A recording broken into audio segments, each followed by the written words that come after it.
আর হযরত ওমর যে আমার বিশ্বনবী ইন্তেকাল করার আগে বললে, হে ওমর, আমার ইন্তেকাল করার পরে আমার এই জুব্বাটাও তোমার কাছে যত্ন করে রাখবা। ওমর মনে চরম আনন্দিত। হঠাৎ করে বিশ্বনবী বলেন, ওমর রে, আই ওমর, এই জামাটা তোমার কাছে বেশি দিন তুমি যত্ন করে তুমি রাখতে পারবা না। বলে, হুজুর কি করব? বলে, আমার ইন্তেকাল যদি হয়ে যায়, আমাকে দাফন করা হবে। হে আমার ওমর, আমার ইন্তেকাল করার পর কয়েক মাস পর দেখবে একটা লোক এসে খুবই কান্না করবে, তার নাম হবে ওয়াইস কুরুনি। কি নাম বললা? ওয়াইস কুরুনি। ওই ব্যক্তিকে আমার এই জুব্বাটা নিজে দিবা ব্যবহার করতে। বলুন আলহামদুলিল্লাহ। সম্মানিত ভাইরা, আমার বাবাজি বোনেরা, বিশ্ব রাসূল বললেন, ওয়াইস কুরুনিকে কে দেবা? হযরত ওমর তিনি চিন্তা করলেন, এই জুব্বা আমি পেলাম না, ওয়াইস কুরুনি পেয়ে গেল। এবং ওমর ওয়াইস কুরুনিকে জুব্বাটা দিয়ে বাপজি দোয়া চেয়েছিলেন। আমরা দোয়া চাই না ভাই? মাস্টারমশাই, হাজী সাহেব, চাচা, ভাই, ছেলে মানুষের কাছেও বাপজি দোয়া চাওয়া যায়। চাচা কি ভাই একটু দোয়া করবে। এখন দোয়া যে সবসময় হাত তুলি দোয়া করতে হবে তা নয়। জবান দিয়ে শুধু যদি এতটুকু বলেন, ফি আমানিল্লাহ, এই শব্দটা আমরা অনেকেই জানি না। যারা আলেমদের সাথে উঠা বসা করি, যারা তাবলিগে যান, এবং যারা জেনারেল শিক্ষিত, যারা কোরআন হাদিস একটু ঘাটাঘাটি করে, তারা হয়তো মোটামুটি পারে। বাদ বাকি অনেকে বলতে জানি না। আরবিতে বলবেন ফি আমানিল্লাহ। এতটুকু যদি না পারে, আল্লাহ হেফাজত করো, পারবো না বলতে এতটুক, এগুলো দোয়া। কিন্তু রাসূলুল্লাহ জবান দিয়ে যেটা বের করেছিলেন সেটা বলাতে আরো বেশি সওয়াব। ফি আমানিল্লাহ, এই কথা বলতে হবে, আল্লাহ তোমাকে হেফাজত করো, আমানতের সহিত আল্লাহ রব্বুল আলামিন তোমাকে রাখো। হযরতে ওমর ওয়াইস কুরুনির কাছে বাপজি দোয়া চাইলে, এখান থেকে বাপজি আর একটা পয়েন্ট বেড়ে আসবে যে ওমরের চেয়ে কি ওয়াইস কুরুনি সে দামি হয়ে গেল? যে জুব্বাটা ওয়াইস কুরুনি পেয়ে গেল, কিন্তু না, দাবি নয়। কিন্তু কেন পেয়েছিলেন? মুফাসসিরিন কেরাম লিখেছে যে ওয়াইস কুরুনি তার বাপ মার খিদমত করার কারণে আল্লাহ রাব্বুল আলামিন তার মর্যাদা এত বাড়িয়ে দিয়েছে যে রাসূলের জুব্বা পর্যন্ত সে পেয়েছিলেন। বলুন আলহামদুলিল্লাহ। শুধু বাপ মার খিদমত করার কারণে। ওয়াইস কুরুনির জীবদ্দশায় রাসূলুল্লাহ বেঁচে ছিলেন, কিন্তু ওয়াইস কুরুনি রাহমাতুল্লাহ আলাইহি তার বাপ মার খিদমত করার কারণে রাসূলুল্লাহর কাছে যেতে পারেনি, কিন্তু রাসূলের উপর ঈমান এনেছিলেন নামাজ পড়তে। এই জন্য এখনো বাপজি যারা বাপ মার খিদমত করবে তাদের মর্যাদা আল্লাহ উঁচু করে দিবে। কিন্তু খিদমত তো হারিয়ে যাচ্ছে। কয়েক রকমের মানুষকে দেখতে পাওয়া যাচ্ছে। এক শ্রেণী মানুষ বাপজি গই গ্রামে বাস করে টাকা হয়ে গেলে ছেলে মেয়ের পড়া হবে না, এখানে থাকলে খারাপ হয়ে যাবে, এ কৌশল করে বাপজি শহরে পালিয়ে যাচ্ছে। কথা ঠিক না বেঠিক বলে? গ্রাম থেকে টাউনে চলে যাচ্ছে। যে ব্যক্তি শহরে চলে যাচ্ছে তার ছেলেকে মানুষ করার জন্য, কিন্তু সে তার বাপ মাকে নিয়ে যায় না। 100টা যদি লোক যায়, আমার মনে হয় 95টা না 98টা লোক তার বৃদ্ধ বাপ তার বৃদ্ধা মাকে নিয়ে যায় না। সে ঈদে ঈদে কুটুমের মতন দেখতে আসে, কাপড় নিয়ে বেড়াতে আসে। থাকে কার কাছে? যে মাঠে কাটে সেই ভাইটার কাছে, গরিবটার কাছে। কিন্তু ওই গরিবটাই বাপজি সে হতভাগা নয়, সে ভাগ্যবান। সে বাপ মার খিদমত করার সুযোগ পাচ্ছে। আজ অনেকে আবার ওটা যদি বাইরে নাও যায়, 3টে ছেলে থাকলে হিংসা হিংসি করে দেখা যাচ্ছে, কেউ দেখছে না। এক বেটা যদি দেখছে, তো যে দেখছে তার স্ত্রী বলছে, তুমি দেখবে কেন? তোমাকে কি একা জন্ম দিয়েছে নাকি? আরো তো 2টা বেটা আছে, ওরা দেখছে না? এ ভিতরে ভিতরে হিংসা হিংসি করে বাপজি অসুখ হলে ডাক্তারখানায় নিয়ে যাচ্ছে না। এরকম হচ্ছে কি হচ্ছে না একটু কথা বলুন। বাপ মা টুকটুক করে তাকায়, এগুলো হচ্ছে হতভাগা। বাপ মার খিদমত যে করবে তার কপাল খুলে যাবে, সে জান্নাত যাবে। আর বাপ মার খিদমত যে করবে না, মৃত্যুর পর থেকে জাহান্নাম ছাড়া কোনো রাস্তা নাই, জাহান্নামে যাওয়া লাগবে। অনেক আলেমরাও আছে বাপজি, দেখা যাচ্ছে। আমি অনেক লোককে বলতে শুনেছি।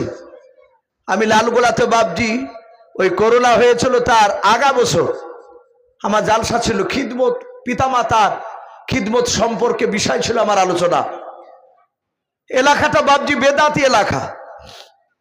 আলোচনা পিতামাতার করতে করতে হঠাৎ করে একটা ছেলে বলছেন, হুজুর কিছু মনে করবে না, আপনার বাপকে আপনি ভাদেন তো?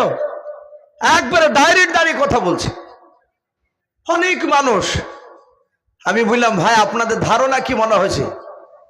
আমি মহারানা ঈশ্বর, আপনাদের কি মনে হচ্ছে যে আমি আমার বাপ মাকে আমি দেখি না? তো বলে, নাও দেখতে পারেন, মৌলবীরা অনেক বড় বড় কথা বলে। কিন্তু ওর কথা শুনে আমার একটু রাগ হচ্ছিল। পরে বুঝতে পারলাম সে আবেগে কথাগুলো বলছে। আমি গর্ব করা না, এই দেখেন ওই সামনে গাড়িতে আমার ভাই বসে আছে, আপন মায়ের পেটের ভাই আমার, ওখানেও গিয়েছিল, ওকে নিয়ে যায়।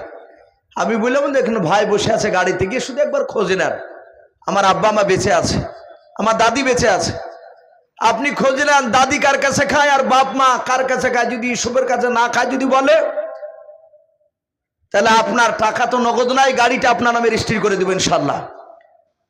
তখন লোকে বকতে লাগলো। ওকে স্টেজ থেকে নেমে যাহাতে ঘরে গিয়েছি, লোকটা গিয়ে মাপ চেয়ে বলছে, হুজুর কিছু মনে করবেন না, আমাদের এলাকায় 18টা আলেম আছে, 18টা, একটা মৌলবি তো বাপ মাকে ভাদাই না।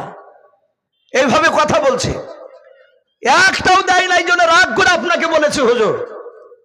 আমি বললাম, ভাই 2007-এ মৌলানা পাস করেছি, আল্লাহর কাছে হাজার শুকরিয়া। এত হালকা বয়সে এত দূরে যে আল্লাহ নিয়ে যাবে তা আমও বাপজি ধারণা করতে পারেন। আমার হুজুর হয়তো অবাক হয়ে যায়। এগুলো সব আপনাদের দোয়া।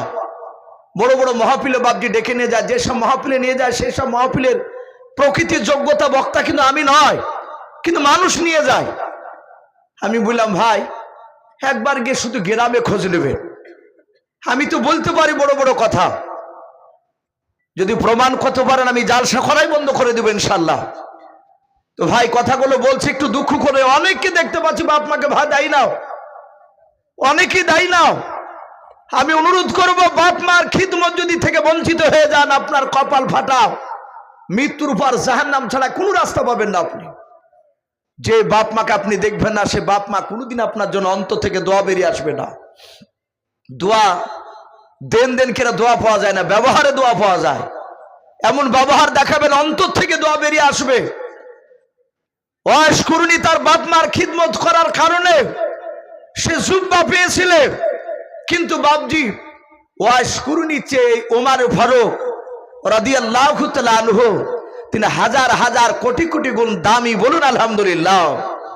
ওমর এত দামি, এত দামি, বিশ্বনবী বলেছেন আমার পরে আর নবী রাসূল আসবে না। আসবে কথা বলুন। ও খাতামান নবীর নবুয়তের দরজা মহান রব্বুল আলামিন দরজাটাকে আল্লাহ তালা মেরে দিয়েছে, নবী আর আসবে না। কিন্তু নবী বলেছেন আমার পরে যদি আল্লাহ কাউকে নবী রাসূল করে যদি পাঠাতে, তাহলে আমার সাহাবা ওমর তিনি নবী রাসূল হওয়ার যোগ্য ছিলেন। বলুন আলহামদুলিল্লাহ। এ হযরতে ওমর তিনি এত বড় পণ্ডিত ছিলেন। আচ্ছা বলেন, ওমরের চেয়ে কি দামি সাহাবা আর কেউ ছিলেন না? ভাই একটু কথা বলুন। ওমরের চেয়ে যে দামি সাহাবা তার নাম কি? একটু জোরে বলুন সবাই। হযরতে আবু বকর সিদ্দিক রাদিয়াল্লাহু তাআলা আনহু, তিনি এত দামি। আমার বিশ্ব নবী বলেছিলেন, ওগো আমার সাহাবায়ে কেরাম শুনে নাও, আমার যত উম্মত ইন্তেকাল করেছে, যারা বেঁচে আছে, যারা কিয়ামত পর্যন্ত আসবে, সব উম্মতের নেকি যদি এক পাল্লা রাখা হয়, আর আমার শুধু আবু বকরের সারা জীবনকার নয়, আবু বকর ঈমান আনার পর থেকে নিয়ে তার মৃত্যু পর্যন্ত সব আমল নয়, শুধু একটা রাত্রি নাকি, যেদিন বিশ্ব রাসূলের সাথে মক্কা থেকে মদিনায় গিয়েছিলেন হিজরত করে, ওই রাত্রে নেকিটা অপর পালে আবু বকর রাখলে আবু বকরের নেকির পাল্লা ভারী হয়ে যাবে। বলুন সুবহানাল্লাহ। এত বড় দামি সাহাবা, কিন্তু নবী বললেন না যে আবু বকর নবী রাসূল হওয়ার যোগ্য ছিলেন। আমার রাসূল বলছে আমি আবু বকর নয়, আমি ওমরের দিকে আমি লক্ষ্য করে মাঝে মাঝে দেখতাম তার ভিতরে আপনার নবুয়তি মেজাজ দেখতে পাওয়া যেত। বলুন আলহামদুলিল্লাহ। যে মেজাজটা আবু বকরের মধ্যে দেখতে পাওয়া যেত না। হযরত ওমর যেমন রাগীল ছিল তেমনি বাপজি নরমও ছিলেন। তিনি এত দামি ছিলেন, এত নবীর আইনকে বাপজি মানতে। এ হযরত ওমর ফারুক রাদিয়াল্লাহু তাআলা আনহু ওনার জীবনীতে এসেছে, উনি যখন বাদশা ছিলেন ভাই, উনি এই আমাদের ভারতবর্ষের মতো দেশের বাদশা শুধু ছিলেন তা নয়। ইতিহাসে পাওয়া যায় গোটা পৃথিবীর মধ্যে অর্ধেকটা পৃথিবীর একাই তিনি ওমর বাদশা ছিলেন। বলুন আলহামদুলিল্লাহ। গোটা পৃথিবীর অর্ধেকটা পৃথিবীর বাদশাহ এ হযরত ওমর। ওমর ফারুক বাপজি 14 দিন হয়েছে বাদশাহ হওয়া। কদিন বললাম? 14 দিন। ওমর প্রথম দিন বাপজি আপনার বাদশাহ হওয়ার পরে, আমরা জানি আমাদের পার্লামেন্ট কোথায় ভাই একটু কথা বলে? দিল্লি। কিন্তু সেই সময় আরবের পার্লামেন্ট ছিল বাপজি মসজিদে নববী, মদিনার মসজিদে নববীতে বাপজি বিচার হতো। আমার হযরত ওমর ফারুক রাদিয়াল্লাহু তাআলা আনহু বাদশাহ হওয়ার পরে যখন খলিফা হলে মসজিদে নববীর মিম্বারে দাঁড়িয়ে হযরত আমিরুল মুমিনিন ওমর তিনি বলেছিলেন হাজার হাজার লক্ষ লক্ষ জনতার দিকে লক্ষ্য করে, ও আমার বন্ধুরা, এই জায়গাতে আল্লাহ আমাকে ক্ষমতা দিয়েছে তোমাদের দোয়ায়, শুনে নাও। আমি তোমাদেরকে চালাতে গিয়ে যদি আমার ভুল হয়ে যায় তাহলে ওমরের কলারখানা ধরে তোমরা ওমরকে ভুলটা ধরিয়ে দিবা যে এটা বাদশা আপনার ভুল হয়েছে। যদি ওমর যদি ভুলটা সংশোধন না করে তাহলে ওমরের গলায় হাত দিয়ে ধাক্কা দিয়ে এই পার্লামেন্ট থেকে ওমরকে নামিয়ে দিবা। বলুন আলহামদুলিল্লাহ। আছে আমাদের এরকম কোন নেতা এই ধরনের কথা বলে? নাই। বলতে গেলি বাপজি মুসলিম হলে তাকে কবরে যেতে হবে, আর হিন্দু হলে তাকে শ্মশান ঘাটে যাওয়া লাগবে।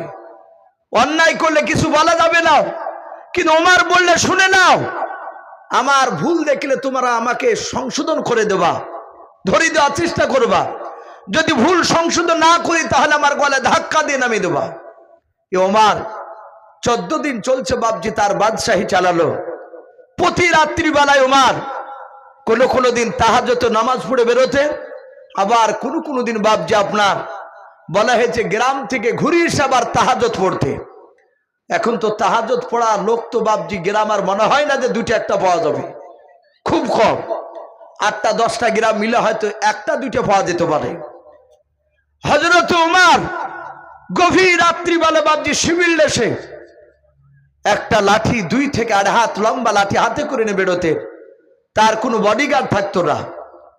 ওমর হাঁটছে 14 দিনকার দিন মরুভূমির ময়দান দিয়ে যেতে যেতে হঠাৎ ওমর দেখলেন বাপজি জ্যোৎস্না রাত্রি, একেবারে অন্ধকার নয়, হালকা অন্ধকার, যাকে জ্যোৎস্না রাত্রি বলি আমরা।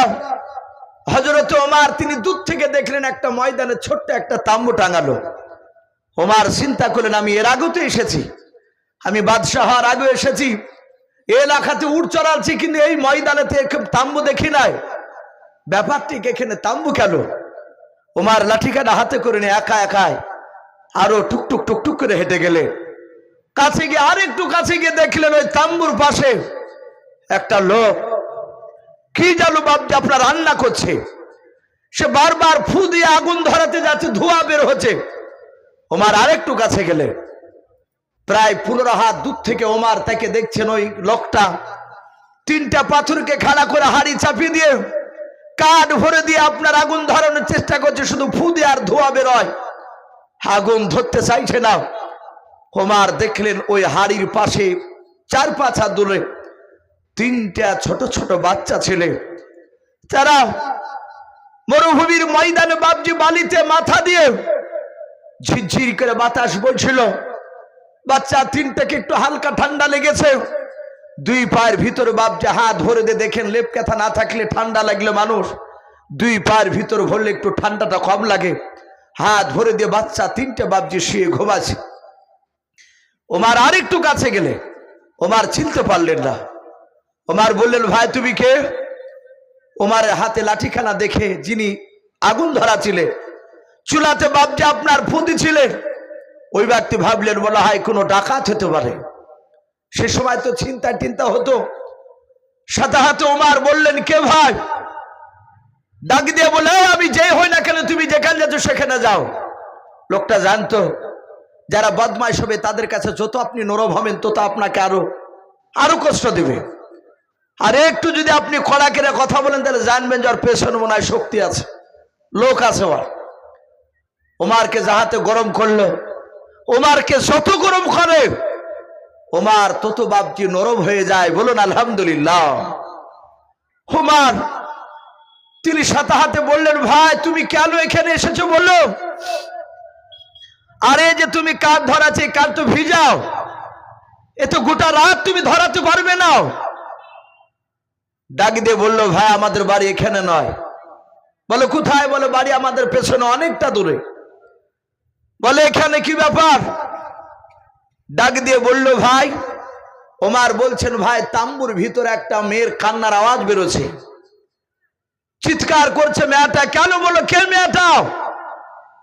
ডাক দিয়ে বললো, ভাই তোমাকে চলে যেতে বলছি, তুমি যাচ্ছ না, আমি তোমাকে চিনি না।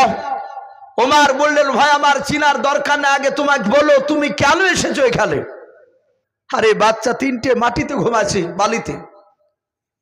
ডাক দিয়ে বলল, ভাই শুনে নাও, আজ 14 দিন হতে চললো ওমর বলে একজন বাদশা হয়েছে। লোকেরা বলে সে ওমর নাকি বড্ড ভালো মানুষ, কিন্তু আমি লক্ষ্য করে দেখছি সে ভালো নয়। হে ভাই শুনে নাও, ওমরের দরবারে খাবার নিতে আসছিলাম, আমার ওই তিনটে ছেলে 6 দিন ধরে পানি ছাড়া কোনো খাবার খাই নাই। বলুন আলহামদুলিল্লাহ। ওদের পেটে শুধু পানি ছাড়া কিছুই যায় নাই। বাচ্চা দুটো ছেলে নয়, 3টে ছেলে। আমি তাদেরকে বসে রেখে আমি ওমরের দরবারে যাব বললাম। 3টে ছেলে আবার বলল, আব্বা বাদশাহ ওমর আমাদের দিকে খোঁজ নিতে আসে না, আমরা 2-3 ভাই যাব। বাদশার সামনে ওমরের সামনে দাঁড়ালে বাদশার একটু রহম হয়ে আব্বাজান আমাদেরকে একটু বেশি মাল দেবে।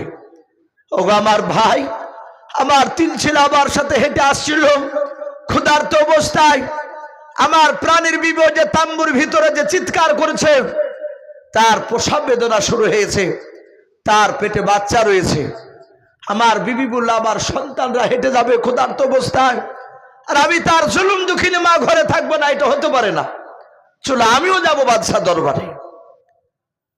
সম্মানিত ভাইরা আমার, বাবা জীবনেরা, ওমরের চোখ দিয়ে বাপজি পানি ঝরছে। ওমর চিন্তা করছে, মওলা এর হিসাব কিয়ামতের ময়দানে তুমি যদি একবার চাও, ওমরের জন্য জান্নাত হারাম হয়ে যাবে, ওমর আর জান্নাত যেতে পারবে না, আটকা পড়ে যাবে।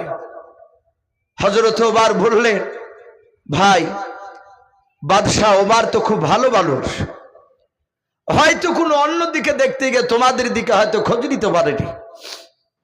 ভাই একটু বসো, আমি তোমাদের কিছু খাবারের ব্যবস্থা করতে পারি কিনা।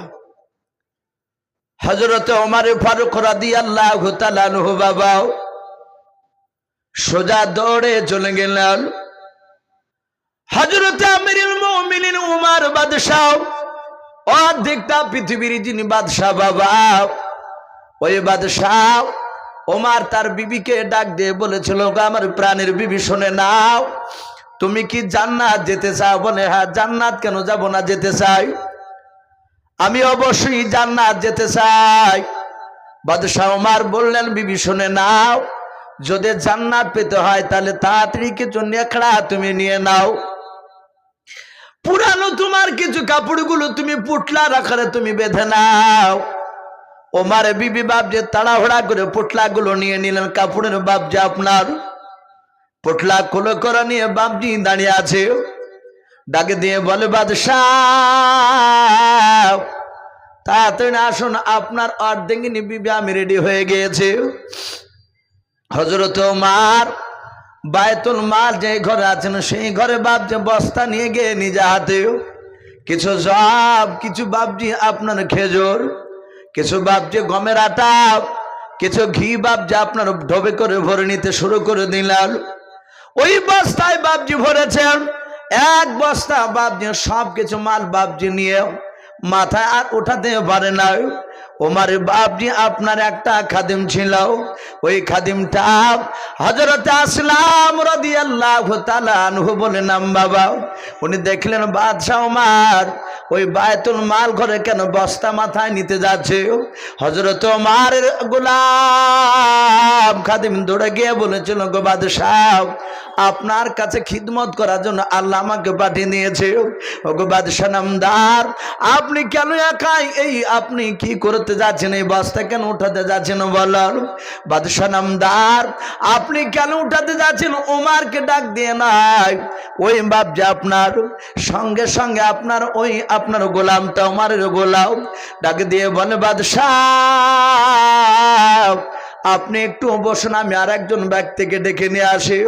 এই বস্তা আমার মাথায় নিয়ে আমি আপনি যেই জায়গায় যেতে বলবেন সেই জায়গায় নিয়ে যাব। হযরত উমর ফারুক রাদিয়াল্লাহু তাআলা আনহু ডাক দিয়ে বলেছিলেন, আসলাম তুমি কে চাও? তোমার বাদশাহ উমর জান্নাতে চায়। বলুন সুবহানাল্লাহ। বলেন হুজুর কেন চাইবো না, আপনি জান্নাতে যান এটাই চাইবো। এই আসলাম তাহলে তুমি বাধা দিও না রে আসলাম, এ পুটলা যদি তুমি বস্তা যদি আমার মাথায় না বইয়ে দাও, মনে হয় তোমার বাদশা কিয়ামতের ময়দানে জান্নাত যেতে পারবে না। আসলাম বস্তাটা তুলে দিলেন। হযরত বাপজি ওমর দৌড়ে তার বিবিকে নিয়ে চলে গেলেন। ওমর যাওয়ার পর ওই লোকটার কাছে গিয়ে ওমর তার বিবিকে ডাক দিয়ে বলেছিল, ওগো আমার প্রাণের বিবি যাও, তোমার দেখো গা বোন কষ্ট পাচ্ছে, একটু তার গিয়ে সহযোগিতা করো, তার খেদমত করো। তাম্বুর ভিতর বাপজি ঢুকে গেল।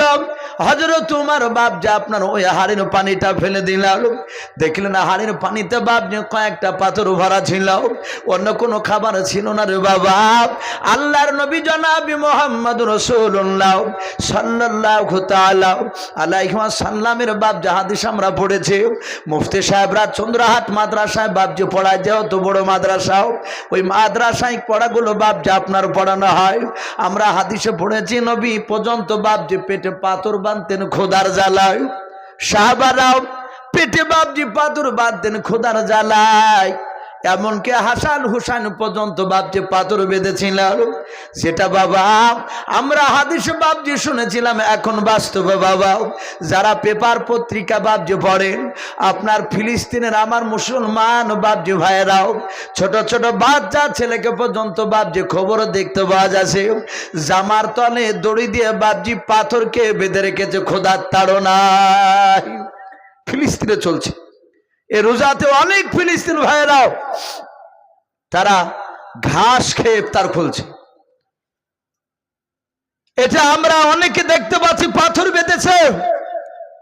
আমার রসুলের বাপজি সাহাবা উমর পাথরের হাড়িটা বাপজি আপনার ফেলে দিয়ে নতুন করে পানি দিয়ে তাতে গম, খুরমা, ঘি এসবগুলো বাপজি ঢেলে দিয়ে উমর ফু দিছে। উমর ফু দিছেন। উমর এত শক্তি আল্লাহ দিয়েছিলেন, কেতাবে লিখেছে উমরের দুই হাতে 50টা যুবকের শক্তি ছিল একাই। বলুন আলহামদুলিল্লাহ। হযরতের সেই উমর ফু দিছে।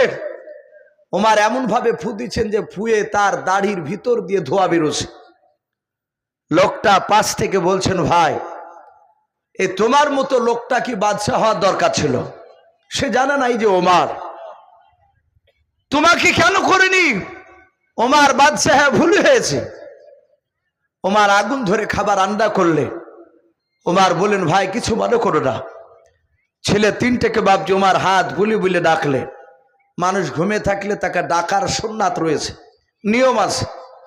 আব্দুর রহমান যদি হয় ঘুমায়, আপনি কাছে গিয়ে কানের গুড়তে যে আব্দুর রহমান উঠ, এরকম করা যাবে না। চিৎকার করে ডাকলে দেখেন সে ধিড়িক করে উঠে বলবে, কি হলো, ভুল ভাল বকে। জোরে ডাকতে গেলে তার ব্রেনে আঘাত লাগবে।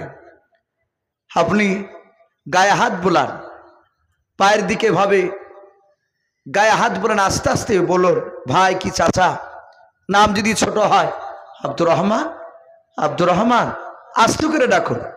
সে দেখবেন ধসমস কেটে উঠবে না, সে আস্তে আস্তে এভাবে চোখ খুলবে, তাকাবে, আর আপনি আস্তে করে বলবেন ভাই ওঠো, তখন বলবে কি হলো, বলে সময় হয়ে গিয়েছে।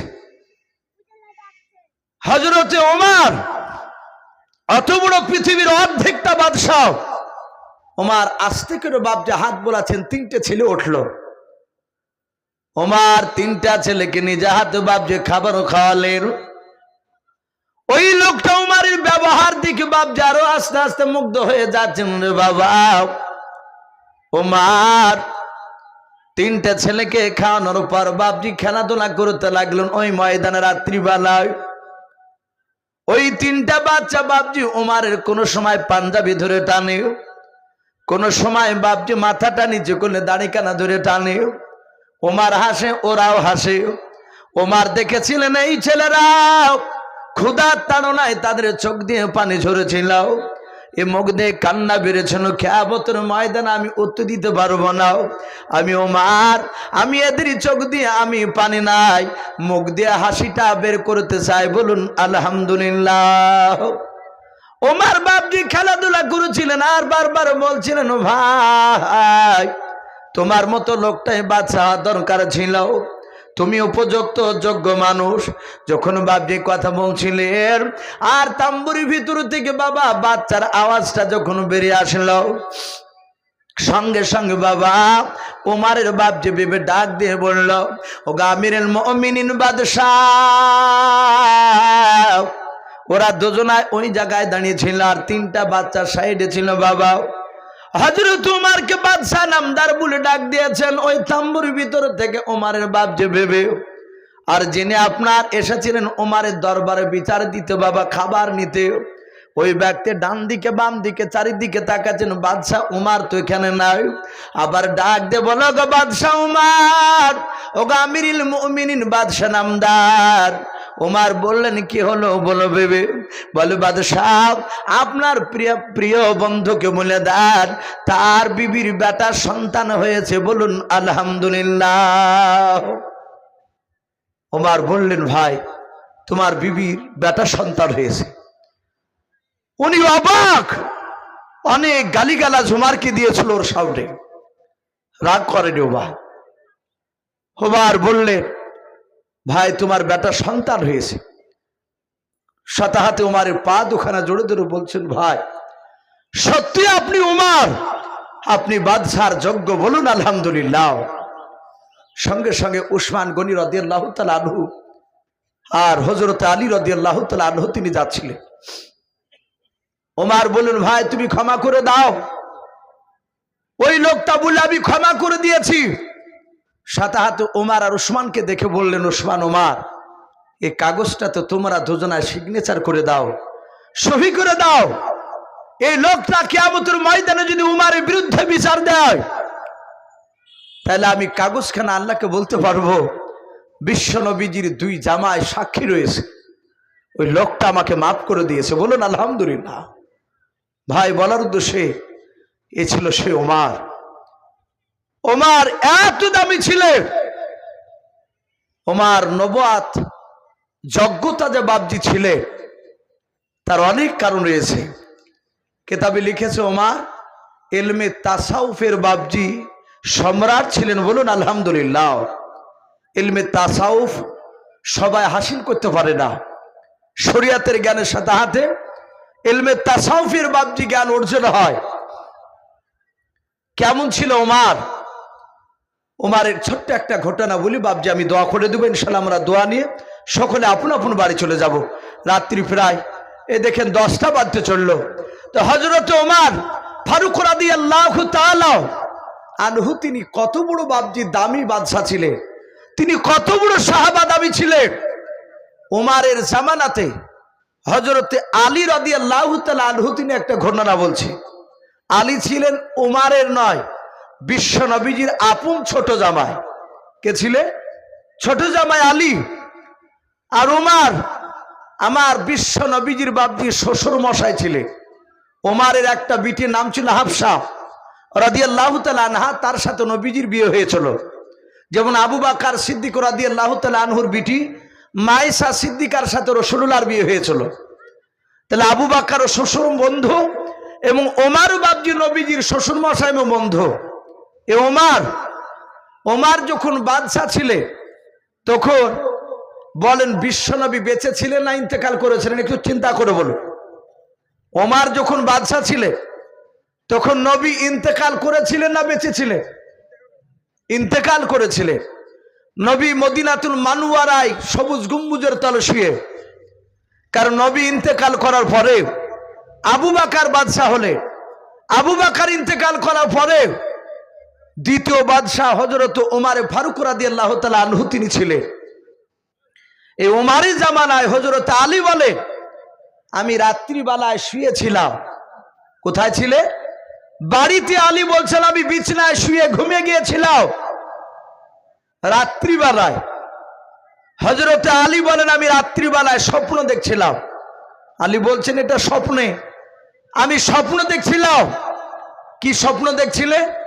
উনি বলছেন আমি স্বপ্ন দেখলাম মসজিদে নববীতে আল্লাহ রসুল ফজরের নামাজে ইমামতি করছেন। বলুন আলহামদুলিল্লাহ। ফজরের আমরা অনেক সময় স্বপ্ন দেখি। হযরত আলী বলে আমি দেখলাম নবী ইমামতি করছেন, নবীর পেছনে একতাদা দিয়ে আমিও দাঁড়িয়ে গেলাম। আমি নামাজ পড়ছিলাম নবীর পেছনে। আল্লাহর নবীজি বড় লম্বা কেরাত করলেন ফজরের নামাজ। নবীজি ডান দিকে বাম দিকে সালাম ফিরলেন, আমিও সালাম ফিরলাম। হযরত আলী রাদিয়াল্লাহু তাআলা আনহু বলেন তখনও ঘুমটা আমার ভাঙে নাই। আমি আরো স্বপ্ন দেখছিলাম হযরত নবী আমার সালাম ফিরালেন, তাসবিহ তাহলিল করেছিলেন, আমিও তাসবিহ তাহলিল করেছিলাম। ওই সময় দেখলাম মসজিদে নববীর দরজার দিকে লক্ষ্য করে দেখলাম একটা মহিলা ব্যাগে করে খেজুর নিয়ে বাবা আল্লাহর নবীকে মসজিদে নববী থেকে ডাকতেছে। বলুন সুবহানাল্লাহ। ওই স্বপ্নে হযরত আলী বলেন আমি স্বপ্নের মধ্যে দেখলাম ওই মেয়েটা দরজা থেকে ডাক দিয়ে বলে ইয়া আল্লাহর রাসূল, ওগো আল্লাহর নবীজি, আমার নতুন বাগানের আমি খেজুর আপনার কাছে আমি হাদিয়া নিয়ে এসেছি। বলুন আলহামদুলিল্লাহ। আমার নবীজি যাকাতের টাকা নবীর জন্য খাওয়া হারাম ছিল, ফিতরার টাকা নবীর জন্য হারাম ছিল, অসুরের টাকা নবীর জন্য বাবজি খাওয়া হারাম ছিল। সদকার মাল আল্লাহর নবী খেতেন নাও। কেউ যদি বলতেন এটা হাদিয়া করলাম, নবী এটা সদকার নাই, যাকাতের নাই, ফিতরার নাই, অসুরের নাই, ও আল্লাহর নবীজি এটা স্বইচ্ছা আপনাকে খুশি মনে আমি দান করলাম, এটা আমি হাদিয়া করলাম। আল্লাহর নবী ওটা কি বাবজি গ্রহণ করতেন, খেতেন? ওই মেয়েটা ডাক দিয়ে বলেছিল নবী আমার নতুন খাজুর গাছের আমি আপনাকে ব্যাগে খেজুর নিয়ে এসেছি, আপনি নেন। আপনি একাই শুধু খাবেন না, আপনি খান আর আপনার যত সাথীরা আছে সব সাথীদেরকে ভাগ করে দেন, তারাও খাবে। আল্লাহর নবী জনাবে মুহাম্মদ রাসূলুল্লাহ সাল্লাল্লাহু তাআলা আলাইহি ওয়াসাল্লাম বলেন হযরত আলী বলেন আমি দেখলাম নবী আমার একজন সাহাবাকে হুকুম করেন ব্যাগটা নিয়ে এসো। আল্লাহর নবীজির সাহাবা দৌড়ে গিয়ে ব্যাগটা নিয়ে এসে নবীজিকে দিলেন, নবীজি নিয়ে নিলেন। হযরতে আপনার আলী মুর্তজা বলেন দেখলাম নবী ব্যাগটা নেওয়ার পর সাহাবাদের দিকে তাকাতে লাগলেন। আল্লাহর নবী বলেন সাহাবারা আমি তোমাদেরকে খাজুরগুলো ভাগ করে দেব। আল্লাহর নবীর সাহাবারা সকলেই চেয়ে চেয়ে দেখছিলেন। আল্লাহর নবীজি ডাক দিয়ে বলেন আবু বকর তুমি দাঁড়িয়ে যাও। হযরত আবু বকর তিনি দাঁড়িয়ে গেলেন। আল্লাহর নবী বলেন আবু বকর তোমার আব্বার নাম কি বলো? আবু বকর মুচকে মুচকে হাসতেছেন বাবা, কারণ আমার বিশ্ব নবীজির জানের বন্ধু আবু বকর। বলুন আমার নবী তার বাপের নাম জানে কি জানে না? কথা বলেন। অবশ্যই জানেন। আল্লাহর নবী বলেন আবু বকর তুমি এখনই কেন চুপ করে দাঁড়িয়ে আছো, তাড়াতাড়ি বলো তোমার আব্বার নাম কি বলো। আবু বকর মনে মনে চিন্তা করল নবীর কথা জবাব না দিলে নবীকে পাওয়া যাবে না। ডাক দিয়া বলেন নবী আমার আব্বার নাম আবু কুহাফা। আবু বকর ইবনে আবু কুহাফা, আমি আবু কুহাফার বেটা আবু বকর। নবী বলেন আবু বকর তুমি হাত বাড়াও। আলী বলেন আমি স্বপ্নের মাধ্যমে দেখলাম। আলী নয় আবু বকর দুই হাত এইভাবে পাতলেন, চোল পাতলেন। নবী আমার প্রথমে বাপজি 4টে ব্যাগ থেকে খেজুর তুলে তার হাতে দিলেন। হযরত আবু বকর পাশে গিয়ে বসে বলেন, নবী বলেন ওরে ওমর তুমি চলে এসো। বলেন ওমর তোমার আব্বার নাম কি? ওমর হাসতেছেন। ওমর বলেন হুজুর আমার আব্বার নাম খাত্তাব, ওমর ইবনুল খাত্তাব, আমি খাত্তাবের বেটা। এইভাবে দেখলাম বিশ্ব নবী আমার 6টা খেজুর তুলে দিলেন। এভাবে প্রতিটা সাহাবাকে 4টা 5টা 6টা 7টা 8টা 9টা 10টা 12টা পর্যন্ত খেজুর দিলে। সবাই খেজুর পেয়ে পেয়ে সবাই বসে পড়ল। এবার পালা আছে শুধু আলী। আলী বলছেন এবার আমার একাই পালা। সবাইকে যখন মেলা খেজুর দিয়েছে, নবী এটা ভালো জানে যে আমার বাড়িতে কয়েকদিন ধরে খাবার হয় না, কারণ আমার অর্ধাঙ্গিনী বিবি তিনি হচ্ছেন আমার বিশ্ব নবীর কলিজার টুকরা বিটি। হাসান হুসাইন মাঝে মাঝে গিয়ে নানাকে গিয়ে বলতেন ওগো আল্লাহ রাসূল, ওগো নানু ভাই আমার মার ঘরে খাবার নাই, আপনার কাছে আসতে বলেছে। আল্লাহ রাসূল হাসান হুসাইনকে বলতেন, হাসান হুসাইন আমার এই আঙুল দুটো চোষো। আঙুল বরকতি আঙুল মাঝে মাঝে দিতে। হাসান হুসাইন বলে নানু ভাইয়ের এই আঙুলের ভিতর থেকে মধু চেয়েও সুস্বাদু জিনিস বেরোতো। বলুন আলহামদুলিল্লাহ। এগুলো মুআজিজা ছিল। হযরত বিশ্ব নবী হয়তো আমাকে 12টার চেয়ে বেশি খেজুর দিবে। আলী বলে আমি এইভাবে হাত বাড়ি দিয়েছি। বিশ্ব নবী বলেন আলী তোমার আব্বার নাম কি? আলী বলছেন আমার আব্বার নাম তো উনি জানে। আলী দেখলেন সবাই যখন বলেছে আমাকে বলা লাগবে। আলী বললেন আমার আব্বার নাম আলী ইবনে আবি তালিব। আলী ইবনে আবি তালিব, আমি আবু তালিবের বেটা আলী। হযরত আলী বলেন হাত বাড়াইলাম, ব্যাগে দেখলাম খেজুর অনেক ছিল, কিন্তু বিশ্ব নবী আমার একটা মাত্র খেজুর তুলে হযরতে আলীর হাতে দিলেন। বলুন আলহামদুলিল্লাহ। আলী বলেন আমি চরম লজ্জিত হয়ে গেলাম। আলী চিন্তা করেছেন আমার বাড়িতে অর্ধাঙ্গিনী বিবি খাদিজা নাই, ফাতেমা আর আমার কলিজার টুকরা হাসান হোসেনেরা 3 জনায়, আমাকে নিয়ে 4 জনাও, খেজুর কটা মাত্র একটাও।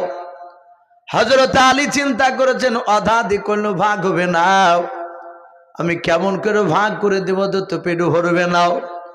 নবে 4টা না দিয়ে যদি 3টা দিতেন, একটা করে খেজুর তো বাড়িতে ওদের। আল্লাহর নবী বলেন আলী, এই আলী তুমি খেজুর নিয়ে চিন্তা করো না, ভেবো না, আমি তোমার শ্বশুর মশাই পয়গম্বর রসুল বলছি। আলী তুমি খেজুরটা আমার সামনে তুমি মুখে ভরে দিয়ে খেতে লাগো। বলুন আলহামদুলিল্লাহ। আলী বলছেন আর থামা যায়? নবী হুকুম করেছে। ওই স্বপ্নের দেওয়া খেজুরটা নিয়ে আমি মুখে ভরে চিবাতে লাগলাম, খেতে লাগলাম। চিবাতে চিবাতে হঠাৎ মসজিদে নববীতে দেখলাম ফজরের আজান হয়েছে, আর সলাতু খায়রুম মিনান নাওম। আলী বলেন আওয়াজখানা কানে এসে ধাক্কা লাগলো, আর আমার ঘুম ভেঙে গেল। ও স্বপ্নগুলো দেখছিল, যাহাতে ঘুম ভাঙলো। আলী বলছেন খোদার কসম করে বলি, রসুলের স্বপ্নে দেওয়া খেজুরটা আমি যে মুখে নবীর হুকুম শুনে মুখে দিয়েছিলাম, ঘুম থেকে জাগার পরে দেখলাম রসুলের স্বপ্নে দেওয়ার খেজুরের আঠি আমার মুখের ভিতরে ভরা। বলুন সুবহানাল্লাহ। বলে না রে তাকবীর। আলী বলছেন আমি অবাক হয়ে গেলাম, খেজুরের আঠিটা পাক দিয়ে ফেললাম না, আমি ঘরের ভিতরে একটা সুন্দর করে জায়গা রেখে দিলাম। সাহাবারা আজান শুনলি দৌড়াতে, তারা নামাজের জামাতের গুরুত্ব দিতে। আজ আমরা অনেকে জামাতের গুরুত্ব দিই না। ক্যারাম বোর্ড খেলতে খেলতে, ক্যারাম বোর্ড খেলা তো বাপজার ভালো নয়, কিন্তু তবু দেখা যাচ্ছে খেলতে খেলতে বাপজি মসজিদের পাশে দোকানে সালাম ফেরার আগে যে রাকাত ধরছে বাপজি। কিন্তু সাহাবারা আজান শোনার সাথে হাতে দৌড়াতে, ওরা উটের সবকে কিনে নেওয়ার জন্য প্রতিযোগিতা করতেন, বলুন আলহামদুলিল্লাহ। ওরা জানতেন বিশ্বনবী বলেছেন যে আগে গিয়ে বসবে কাতারে, একটা উট দান করে যতটা স্বভাব, সে অতটা সবই সে পেয়ে গেল, বলুন আলহামদুলিল্লাহ। আমাদের স্বভাব কি? যদি মসজিদের বারান্দা থাকে বাপ, তাহলে অজু টজু করে যা দেখবে এখনো 20 মিনিট টাইম, জোহরের আজান দিয়েছে, দেখুন কি করা যাবে, ও বারান্দাতে বাপজি বসবে, বসে আরো 5-6টা লোক লাগলো গল্প। ভিতরে 2-1টা লোক যদি নামাজ পড়ে তো এদের অসুবিধা হয়, বলে চাচা বকেন না, এটা মসজিদ। দেখো না কত বড় বুজুর্গ হয়েছে, আরে বাস ঘুরে অকি আবার কত ধমক। ইমাম সাহেব বারণ করলে বলে ইমাম সাহেব বকেন না তো, হয় 5 রকম কথা সব জায়গাতেই হয় না ভাই। মসজিদে যখনই পা দিবে আল্লাহুম্মা আফতাহলি আবওয়াবা রহমাতিক, ইয়া বলে যখনই পা দিবেন দোয়া আছে, ইয়া না পারলে বিসমিল্লাহ বলে তো পা দিতে পারবেন ডান পাটাও। ঢোকার পরই অজু করে কোনো বাদে কথা বলবেন না। হ্যাঁ, প্রয়োজন হলে দিনের স্বার্থে, মশলা জানে না নামাজের কোনো বিষয়, ইমামকে জানেন, কিংবা মুসল্লি যিনি নামাজ পড়া ভালো জানেন, অভিজ্ঞ ব্যক্তি, তাকে জিজ্ঞাসা করে। বাদ বাকি আজে বাদে দুনিয়ার কথা বলবেন না ভাই, এগুলো খুব গুনাহ। আমরা অনেকে বাবজি তাতে আমরা জড়িত হয়ে যাচ্ছে। হযরতে আলী বলেন আমি খেজুরের আটিটা রেখে দিয়ে তাড়াতাড়ি বাড়িতে ওযু করে 2 রাকাত সুন্নাত নামাজ পড়েছি। সাহাবাদের আমল ছিল সুন্নাত। এই মুফতি আপনাদের মানাউল সাহেব আছে, ওনাকে জিজ্ঞাসা করবেন। আপনার সাহাবার সবচেয়ে বাবজি সুন্নাত ছিল নামাজের ব্যাপারে, তারা সুন্নাত নফল নামাজ বেশিরভাগ বাড়িতে পড়তে, ফরজটা মসজিদে পড়তে, ফরজ পড়ার পর আবার বাড়িতে চলে যেতে। আর আমরা যদি মৌলানা সাহেবরা যদি 2-3 দিন যদি বেরিয়ে যাই না, তমনি চায়ের দোকানে বলবে সুন্নাত নফলও পড়ে না, ফরজ পড়েও অমনি বাড়ি চলে যায়। অমনি বাপজি আমাদের খারাপ ধারণা, কিন্তু খারাপ ধারণা করবেন না। ও যদি বাড়িতে গিয়ে পড়ে তাহলে ভালো, আর যদি না পড়ে তাহলে সেটা ভুলতাম। তো সাহাবা হযরতে আলী বলেন আমি ফজরের 2 রাকাত সুন্নাত নামাজ পড়েছি। সোজা মসজিদে নববীতে যাচ্ছি, নামাজ পড়তে গিয়ে দেখলাম হযরত ওমর তিনি ইমামতি করছেন, বলুন আলহামদুলিল্লাহ। ওমর, হযরত ওমর ফারুক ইমামতি করেছেন। আলী বলেন আমি তার পেছনে ইক্তাদা দিয়ে দাঁড়িয়ে গেলাম। আমি নামাজ পড়লাম, ওমরের পেছনে সালাম ফিরলেন, আমিও সালাম ফিরলাম। ওমর তাসবিহ করছে, আমিও তাসবিহ করতে লাগলাম। হযরত আলী বলেন দেখে নাও, মসজিদে নববীর দরজার দিকে আমি তাসবিহ করতে করতে তাকাচ্ছিলাম। আলী বলেন আমি আশ্চর্য হয়ে গেলাম, স্বপ্নে দেখেছিলাম ওই জায়গায় একটা মহিলা দাঁড়িয়ে থাকতে, কিন্তু আমার বিশ্ব নবীর পেছনে সেই সময় স্বপ্নে নামাজ পড়েছিলাম।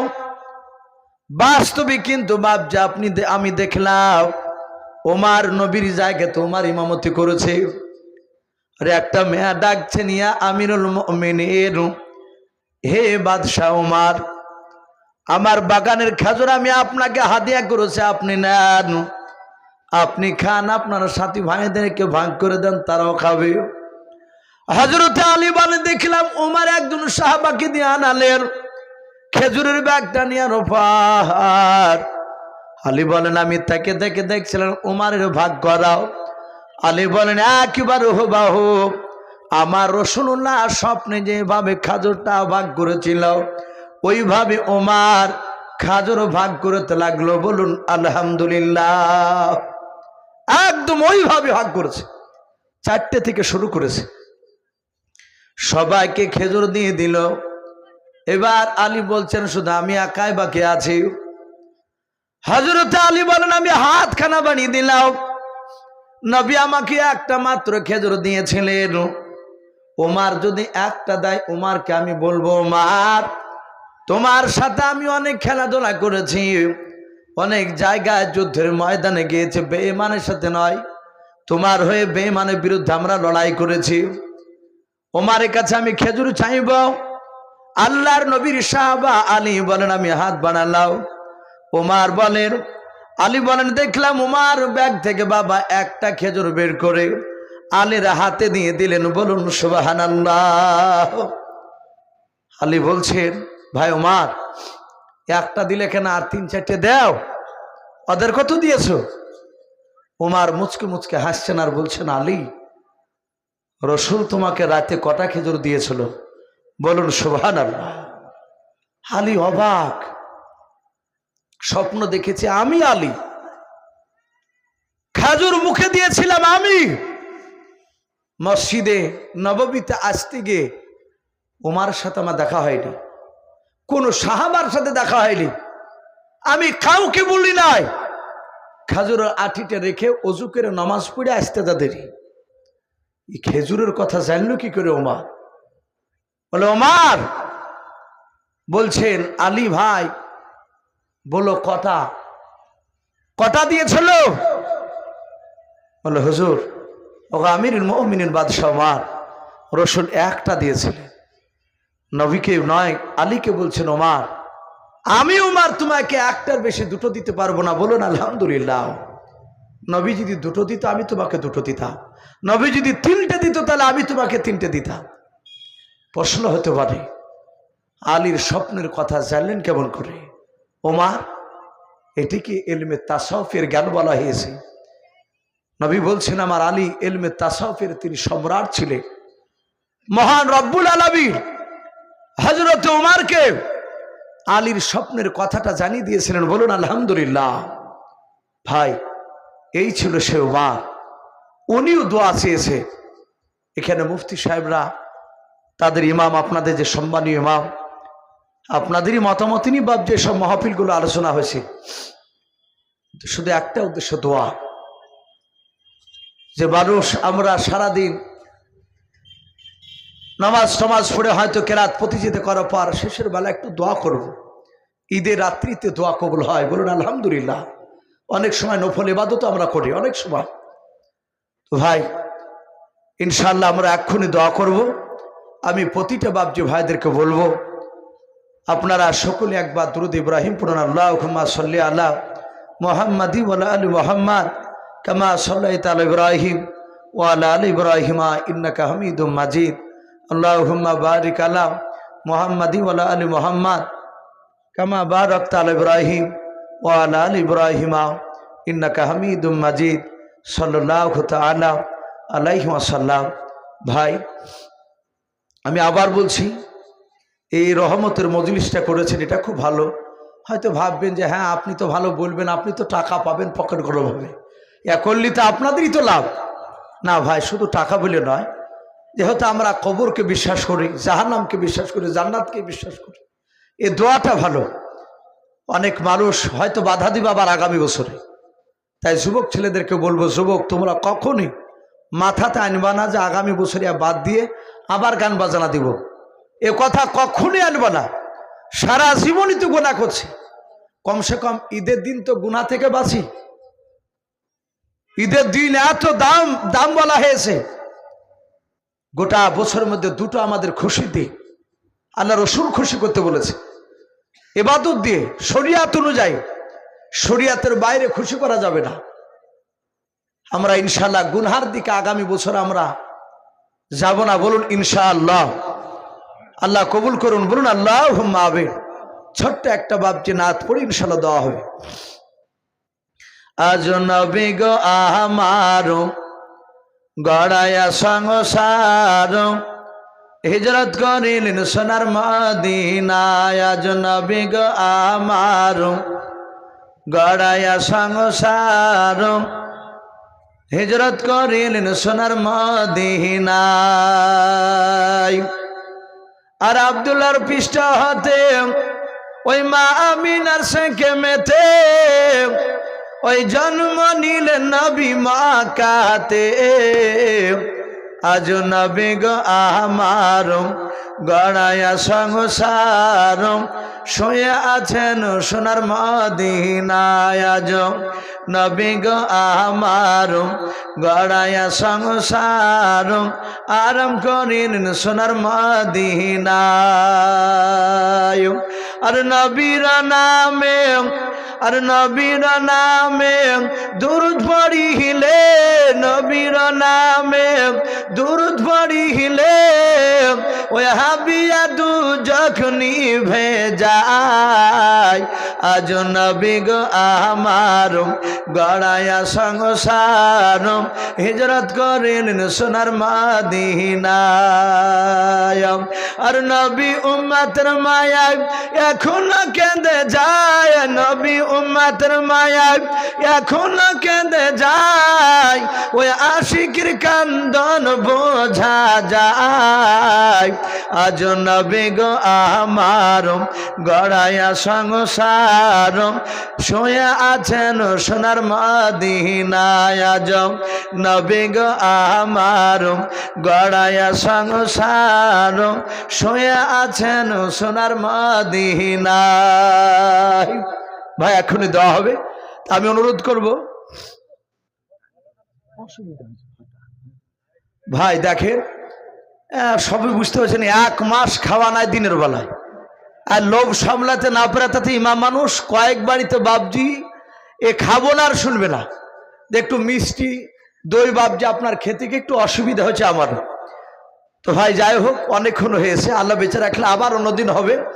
আমরা সকলে একবার তোবা করে নি ভাই, একটু পড়ে আস্তাগফিরুল্লাহ, পড়ুন আস্তাগফিরুল্লাহ রব্বি মিন কুল্লি যামবি ওয়া আতুবু ইলাইহি লা হাওলা ওয়ালা কুওয়াতা ইল্লা বিল্লাহি আলিয়্যিল আযীম। আরেকবার পড়ুন আস্তাগফিরুল্লাহ রব্বি মিন কুল্লি যামবি ওয়া আতুবু ইলাইহি লা হাওলা ওয়ালা কুওয়াতা ইল্লা বিল্লাহি আলিয়্যিল আযীম। আমি মুফতি সাহেবকে একটু অনুরোধ করবো দোয়া করার জন্য, আপনি করুন। যাক ভাই যারা আছি যে অবস্থা আছে আমরা একটু হাত তুলে দোয়া করি ভাই, আমরা সম্মিলিতভাবে সকলে আল্লাহর কাছে একটু দোয়া চাইব। আমি তো বলবোই, কিন্তু আপনাদের মনের খবর তো আমি জানি না একমাত্র আল্লাহ ছাড়া। শুধু আমিন আমিন করতেই যে হবে আর বাদ বাকি যে আপনারা করতে পাবেন না তা নয়, আপনারা আমিন আমিনও বলবেন মাঝে মাঝে। আবার যদি আপনাদের কারো মা কারো ছেলে যদি অসুস্থ থাকে, বিটির বিয়ে দিতে পারছেন না, মনে মনে আপনি আল্লাহর কাছে দোয়া করবেন আমার সাথে হাতে, এটা জায়েজ আছে। আপনাদের মনের যেটা খোরাক আল্লাহর কাছে আছে সেটা আপনারা মনে মনে চাইবে, আর মাঝে মাঝে আমিন আমিন করবে। হাত তুলুন, আল্লাহুম্মা আমিন। রব্বানা যালামনা আনফুসানা ওয়া ইল্লাম তাগফির লানা ওয়া তারহামনা লানাকুনান্না মিনাল খাসিরিন।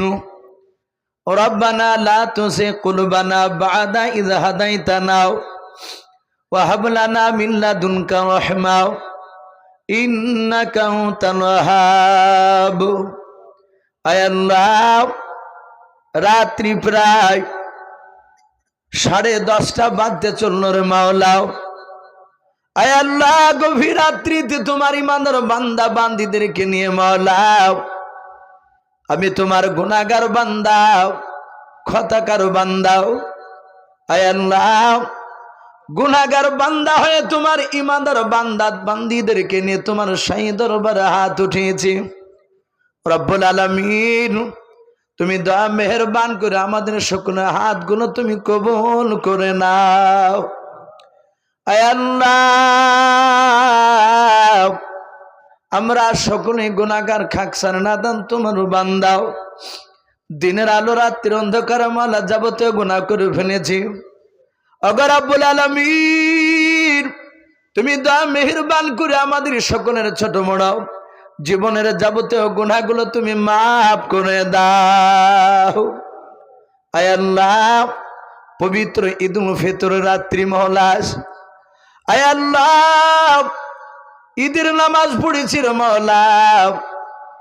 রব্বুল আলামিন, রাত্রিবেলায় তোমার বান্দারাও রহমতের মজলিস আয়োজন করেছে। আল্লাহ, ইসলামিক প্রতিযোগিতা কুইজ হয়েছে দিনের বেলায়। আয় আল্লাহ, তুমি দয়া মেহেরবান করে মাহফিলকে তুমি কবুল করে নাও। আয় আল্লাহ, যারাই মাহফিলে সহযোগিতা করেছে মাওলা, টাকা দিয়ে শ্রম দিও, সকলকে মাওলা ইমানদার হিসাবে তুমি আমাদের কবুল করে নাও। আয় আল্লাহ, এক এক করে 30টা রোজা পার করেছি রে মওলাও রব্বুল আলামিন। 30টা তারাবি পড়েছি। আয় আল্লাহ, ইফতার সেহরি করেছি। জানি না তোমার দরবারে সেহরি, ইফতার, তারাবি রোজাগুলো কবুল হয়েছে কিনাও। আয় আল্লাহ, রোজার অবস্থায় অনেক ভুলভাল কথা অন্যায় বলে ফেলেছি মওলা রব্বুল আলামিন। আয় আল্লাহ, আমরা তোমার বান্দা, আমরা গুনাহ করতে ভালোবাসি, আর তুমি আল্লাহ ক্ষমা করতে ভালোবাসো। আয় আল্লাহ, তাই তুমি আমাদের সকলকে ক্ষমা করে দিও। আয় আল্লাহ, তুমি আমাদের সকল রোজাগুলো, তারাবি, সেহরি, ইফতার সব তুমি কবুল করে নাও। আয় আল্লাহ, মা বোনেরা হাত উঠিয়ে আমিন আমিন করেছে রে মওলা। মওলা, আমার মা বোনেরা 1 মাস ধরে ঘুমকে হারাম করে দিয়ে মওলা, আয় আল্লাহ, রাত্রিবেলা তারা সেহরির ভাত রান্না করে নিয়েছে রে মালিক। মওলা, তুমি দা মেহেরবান করে তুমি আমাদের সকল মা বোনের রাত্রিকে মেহনতটা জেগে ভাত রান্না করেছে, এই রাত্রি জায়গাটা তুমি ইবাদতের সঙ্গে তুমি গণ্য করে দাও। বলুন আল্লাহুম্মা আমিন। আয় আল্লাহ, তুমি সকল মা বোনের রান্নাকে কবুল করে নিয়ে মওলাও, তুমি আমার মা বোনদের রোজা, তারাবি, নামাজ, সেহরি, ইফতার সব তুমি কবুল করে নাও। আয় আল্লাহ, দেখো তোমার বান্দা বান্দিরা আমিন আমিন করেছে মওলাও। কার আব্বা নাই, মা নাই, দাদা নাই, দাদি নাই, চাচা নাই, চাচি নাই, নানা নাই, নানি নাই। আয় আল্লাহ, তুমি আমাদের সকলের আত্মীয় স্বজনের কবরের আযাবগুলো তুমি মাফ করে দাও। যাদের আব্বা মা নাই, তুমি তাদের বাপ মার কবরের আযাবগুলো তুমি মাফ করে দাও। আয় আল্লাহ, আমাদের যাদের বাপ মা বেঁচে রেখেছো মওলা, তুমি আমাদের বাপ মার খিদমত করা তুমি তৌফিক করে দাও। আয় আল্লাহ, খাস করে এই গোকুলপুর গ্রামের আল্লাহ, এখানে যে জালসা হচ্ছে রে মওলা, দুয়ার মজলিস হচ্ছে, আয় আল্লাহ, এলাকার যত মাইয়াত কবরবাসী হয়েছে মওলা, সকল কবরবাসী মাইয়াতের কবরের আযাবগুলো তুমি মাফ করে দাও। আয় আল্লাহ, গ্রামে তুমি রহমত বর্ষণ করো। আয় আল্লাহ, মহল্লার প্রতিটা বাপজি ভাই, মা বোনদের বাড়িতে মওলা, তোমার খাস রহমত তুমি বর্ষণ করো। আসমানি বালা, জমিনি বালা থেকে তুমি গ্রামকে হেফাজত করো।